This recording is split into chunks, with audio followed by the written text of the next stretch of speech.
Hello दोस्तों, आप सभी का एक बार फिर से एपी गुडविल क्लास में स्वागत है। तो चलिए जानते हैं जीके के most important question for all competitive exams. उससे पहले चैनल पे पहली बार आया है तो चैनल को सब्सक्राइब कर लीजिए, साथ ही साथ बेल आइकन को दबा लीजिए, अपने दोस्तों को शेयर भी कर दीजिए और वीडियो को लाइक भी कर दीजिए। तो आज है 24 मई और 24 मई के 10 महत्वपूर्ण प्रश्न के बारे में जानेंगे। तो चलिए बढ़ते हैं आगे।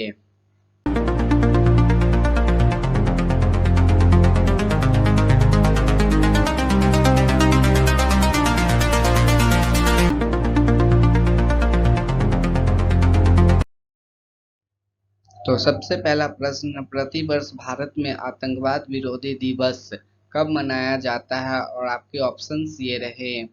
ए 21 मई, बी 22 मई, सी 23 मई, डी 24 मई।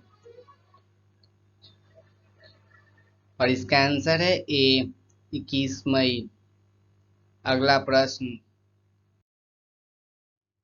अगला प्रश्न है, विश्व आर्थिक मंच की वार्षिक बैठक 2022 का आयोजन स्थल कौन सा है? और आपके ऑप्शंस ये रहे। ए पेरिस, बी रोम, सी दहेग, डी दावोस।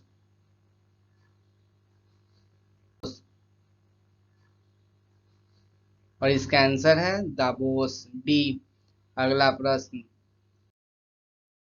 अगला प्रश्न है, हाल ही में न्यू डेवलपमेंट बैंक ने भारत में अपना क्षेत्रीय कार्यालय किस राज्य में खोलने की घोषणा की है?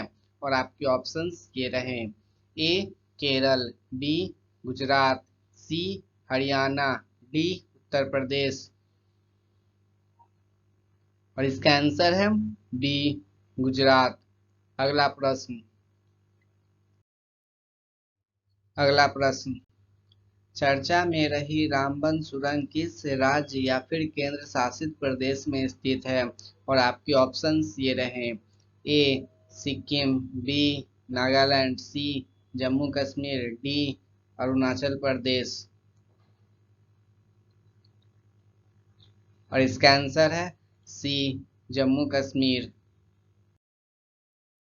अगला प्रश्न, 22-23 मई 2022 को बंगाल की खाड़ी में भारत और किस देश के बीच समन्वित गश्ती अभ्यास का चौथा संस्करण आयोजित किया गया? और आपके ऑप्शंस ये रहे।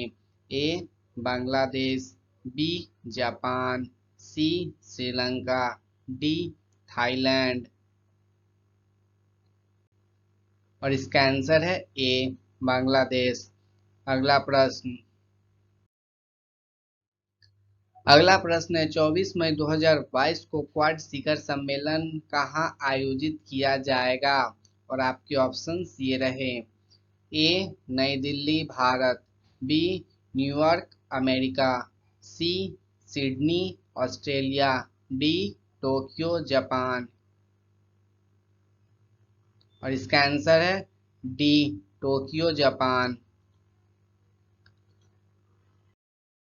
अगला प्रश्न, अगला प्रश्न है, 22 मई 2022 को 12वीं राष्ट्रीय सब जूनियर महिला हॉकी चैंपियनशिप 2022 का खिताब किसने जीता है? और आपके ऑप्शंस ये रहे। ए हरियाणा, बी झारखंड, सी उत्तर प्रदेश, डी मणिपुर। और इसका आंसर है ए हरियाणा। अगला प्रश्न, अगला प्रश्न है, 22 मई 2022 को सांस्कृतिक मंत्रालय ने राजा राम मोहन राय की 250वीं जयंती के अवसर पर एक प्रतिष्ठित प्रतिमा का अनावरण कहाँ किया है? और आपके ऑप्शंस ये हैं। ए बनारस, बी जोधपुर, सी कोलकाता, डी दिल्ली। और इसका आंसर है सी कोलकाता। अगला प्रश्न, अगला प्रश्न है, हाल ही में कौन एवरेस्ट बेस कैंप फतह करने वाली सबसे कम उम्र की भारतीय पर्वतारोही बन गई है? और आपके ऑप्शंस ये रहे। ए संगीता बहल, बी गुरप्रीत कौर, सी शिवांगी पाठक, डी रिदम ममानिया। और इसका आंसर है रिदम मानिया डी। अगला प्रश्न अगला प्रश्न है, मई 2022 में किसे इन्फोसिस कंपनी का सीईओ और एमडी फिर से नियुक्त किया गया है? और आपके ऑप्शंस ये है, A Salil Parekh, B Sanjay Kotak, C S Shiva, D Suresh Kumar. और इसका आंसर है ए सलील पारेख।